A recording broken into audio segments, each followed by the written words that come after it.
Well, the Rocky Mountain Women's Film is celebrating 35 years of elevating women's voices through the art of cinematography. And there are a bunch of ways you can celebrate the anniversary. And here to tell us more are Linda Broger, Executive Director, and Robin Truesdale. She is a filmmaker. Good morning, ladies. Morning. Oh, my goodness. Well, I have to say, filmmaking is one of those things that I always wanted to do because there's so much that goes into filmmaking and cinematography. But first, let's talk about the Rocky Mountain Women's Film. Why is it so important, Linda? And talk about the mission here.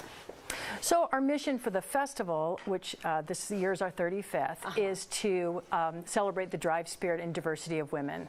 But our overarching mission is to elevate the voices of women and others that are often unheard and unseen. You know, 35 years is a long time, and that just goes to show how important that this organization is. Now, you're all about raising women's voices, which I love. Let's touch on that and why it's still so relevant, even 35 years later. Well, you know, it's funny, you'd think when the festival was first founded, women really had a hard time finding a platform for their films. Sure. So that was sort of the initial impetus. And you would hope 35 years later that that wouldn't quite still be the case, but it is still needed and important. But more than that, I think it's really important to have an event like ours, which is just films by and about women, because that's never, the value of that is always going to exist. Sure. You know, in a world today where we do nothing but stream, we tend to kind of shut the world out and go into a dark room and just watch something. But there's something very special about coming together as a community and watching film together. What do you think that is? You know, I think that when you watch films in a group, whether it's in a dark theater or outside in a park, there's something about the multiple dimensions of watching the film that make it so much more impactful. Watching at home, you never have the conversation, the opportunity to discuss the film with anyone else, unless you know you're with somebody. But you know, when you're in a group, you have the opportunity to talk about what you just saw, talk about different opinions. It really makes it much more impactful. Really. And Robin is with us here this morning. Now, this is something interesting that I just have to bring up. Robin was an editor at 9 News. That's so cool. It's good to have you back in the building. It's great to be back. This is like home for me. I bet. Well, you are a filmmaker, and I know there's a lot of talent, a lot of passion that goes into something like that. Tell me about being a filmmaker and your involvement with this awesome organization. Well, first of all, the organization is amazing, and Linda is just one of my heroes. And being a female filmmaker in Colorado, it's great to be here, and it's great to be supported by the Rocky Mountain Women's Film Institute, Film Festival.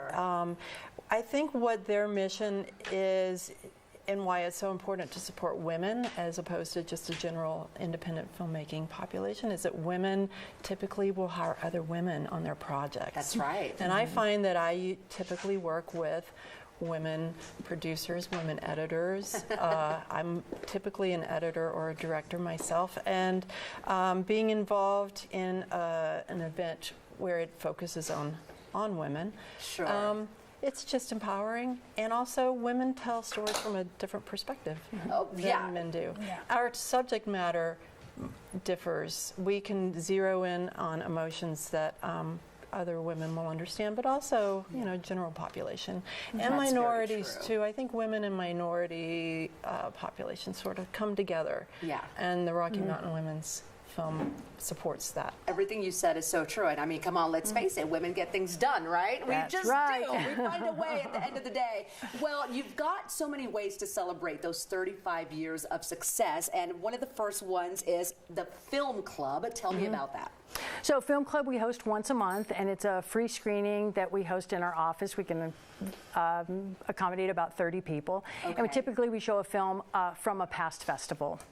Okay, and then there's Cinema in the Park. This sounds like a lot of fun. Right. After you do the run for children's diabetes on the 13th of August, you can head on down to Colorado Springs, and we're hosting an outdoor screening of Summer of Soul.